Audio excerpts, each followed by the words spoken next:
നാളെയാണ് പാർലമെന്റിൽ നിർമ്മല സീതാരാമൻ ബജറ്റ് അവതരിപ്പിക്കുക. കേന്ദ്ര ബജറ്റിൽ പ്രതീക്ഷ അർപ്പിച്ചിരിക്കുകയാണ് കേരളത്തിലെ വ്യവസായ മേഖലയും.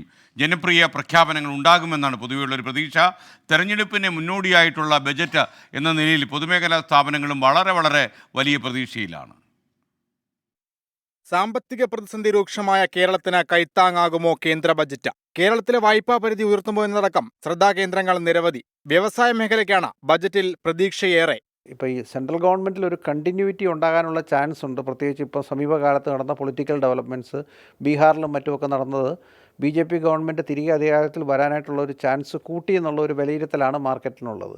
അതുകൊണ്ട് തന്നെ BJP ഗവൺമെൻറ് സപ്പോർട്ടീവായിട്ട് നിന്നിട്ടുള്ള പബ്ലിക് സെക്ടർ അണ്ടർടേക്കിങ്ങുകൾ എല്ലാം തന്നെ സ്റ്റോക്കുകളെല്ലാം മുകളിലേക്കാണ് കഴിഞ്ഞ ദിവസങ്ങളിലും വന്നത്.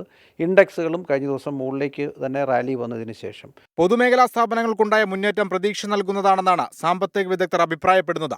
കൊച്ചി കപ്പൽശാലയും FACTയും ബജറ്റിൽ ഇത്തവണയും ഇടം പിടിക്കുമെന്നാണ് പ്രതീക്ഷ. കൊച്ചിൻ ഷിപ്പ്യാർഡിന് കണ്ടിന്യൂസ് ആയിട്ട് ഓർഡേഴ്സ് കിട്ടുന്നുണ്ട്. അതിൻ്റെ ഓഹരി വിലകൾ റെക്കോർഡ് ലെവലിലേക്ക് വന്നു. ഒരു സ്റ്റോക്ക് സ്പ്ലിറ്റിന് ശേഷവും ഇപ്പോൾ 850-860 രൂപ ലെവലിലാണ് കൊച്ചിൻ ഷിപ്പ്യാർഡ് ട്രേഡ് ചെയ്യുന്നത്. അത് എന്ന് പറഞ്ഞാൽ ഹിസ്റ്ററിയിലുള്ള ഹയസ്റ്റ് ലെവലാണ്.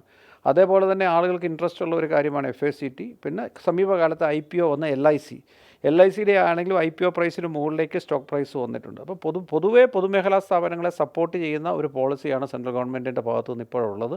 അത് നല്ല രീതിയിൽ അവരുടെ പെർഫോമൻസിന് ഇമ്പ്രൂവ് ചെയ്തിട്ടുണ്ടെന്നുള്ളത് ആശ്വാസകരമായിട്ടുള്ള കാര്യമാണ്. മൂന്നാം തവണയും അധികാരത്തിലെത്തുന്നതിന്റെ വിത്ത് പാകുകയാവും ബജറ്റിന്റെ പ്രധാന ഉദ്ദേശമെന്നിരിക്കെ കേരളത്തിന്റെ പ്രതീക്ഷകളും വലുതാണ്. 24 കൊച്ചി.